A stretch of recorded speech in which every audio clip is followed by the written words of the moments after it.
તો સ્વયંપ્રકાશ સ્વામી કહે છે ચિંતા ન રાખે એ જ સારો. કોણ પ્રમાદભાઈ ને કોણ મોહભાઈ, જે થવું હોય થાય, આપણે ભજન કર્યા કરો ને. તો શ્રીજી મહારાજ વઢવા માંડ્યા કે તમારી આવી સમજણ કેવી છે? પ્રમાદ અને મોહ ટાળવાનો જે આગ્રહ રાખે એ જ ભક્ત સાચો. અને પ્રમાદ ને મોહ પ્રત્યે જે ગાફલાઈ રાખે, ગાફલાઈ એટલે બેફિકર રહે, એ તો બહુ જોખમી ભક્ત છે.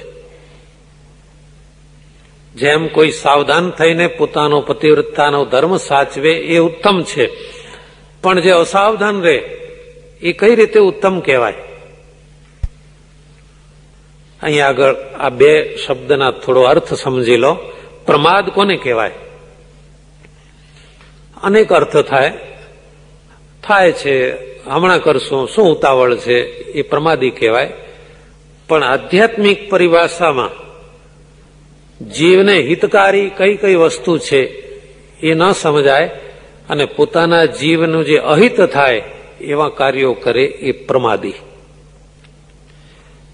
અને બહુ પ્રકારની આસક્તિઓ, એનો અંત જ ન હોય, ખાવાની, જોવાની, પહેરવાની, ફરવાની, અનેકવિધ આસક્તિઓ, એનું નામ કહેવાય મોહ. એટલે આવો આ પ્રમાદ અને મોહ જે ભક્તના જીવનમાં હોય તો એ ભગવાનનો ભક્ત હશે છતાં પણ એના મોક્ષમાં વિઘ્ન આવે છે.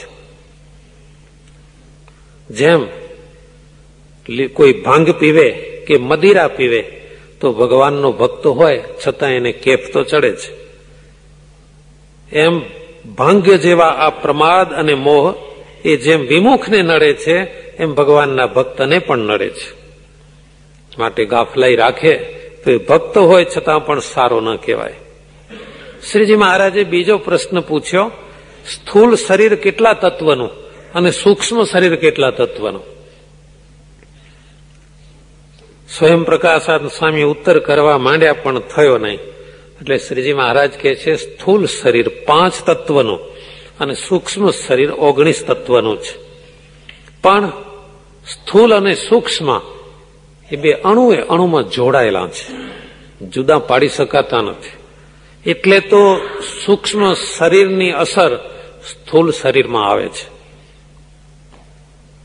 જેમ કે સ્વપ્નો સૂક્ષ્મ શરીરમાં આવે, સ્થૂલમાં નહીં. પણ એની જોડાણ એટલું બધું અવિચળ છે કે સ્વપ્નની અસર સ્થૂલમાં આવે. બે ભાઈ જાત્રા કરવા ગયેલા, સાથે સંતો હતા. કોઈ મંદિરમાં રાત્રે સૂતેલા અને કઈ કોણ જાણે કેવું સ્વપ્ન આવ્યું હશે, તો એકદમ જાગતાની સાથે બેઠા થઈને 2-4 તડાક દઈને લગાવી દીધી બાજુમાં સૂતેલા સાધુને. સાધુ જાગી ગયા કે આ કોઈ ચોર આવ્યો, ગુંડો આવ્યો, ગઠિયો આવ્યો, આ શું થયું? ફડાક દઈને જાગી ગયા. ત્યારે પહેલો થયું ઊંઘમાં છે. શું અલ્યા શું હતું? કઈ નહીં કે સૂતો હતો. શું કઈ નહીં? મોઢું લાલ કરીને કેવી તો દીધી 2-4. ના હું તો સૂતો હતો. એટલે આ સ્વપ્ન અવસ્થા સૂક્ષ્મ શરીરમાં હોય છે, પણ સૂક્ષ્મ શરીરનું સ્થૂળ સાથે જોડાણ હોય. આવા તો બહુ ઉદાહરણો તમે પોતે વિચારશો તો તમારા જીવનમાં બન્યા હોય છે. કોઈ રાડ પાડી દે, કોઈ રાત્રે સ્વપ્ન અવસ્થામાં ઊંઘમાં ચાલવા માંડે. આ બે શરીરનું એટલું જોડાણ છે, એટલે આ રીતે અનુભવાય છે. અને એટલા માટે તો સ્થૂલના કર્મ પ્રત્યક્ષ દેખાય, સૂક્ષ્મના કર્મ પ્રત્યક્ષ ના દેખાય. એનું ફળ પણ એ રીતે છે. સ્થૂલ કર્મમાં તમે બહાર રસ્તે નીકળો અને કોઈને 2 ધોલ મારી દો તો તમારા ઉપર કેસ થાય, બરાબર. પણ સ્વપ્નમાં કોઈને જોડી નાખો તો એ તો ક્યાંય એને ઘેર હોય, તમારાથી 500 કિલોમીટર દૂર હોય, એનો કેસ થતો નથી. પ્રત્યક્ષ રીતે એનું કોઈ દુષ્પરિણામ, કોઈ ફળ મળતું નથી. પણ સૂક્ષ્મ શરીરમાં જે સંકલ્પો વારે વારે થાય તો એ ક્યારેક એ સ્થૂલમાં પણ આવી જાય અને પછી એનું ફળ ભોગવવું પડે.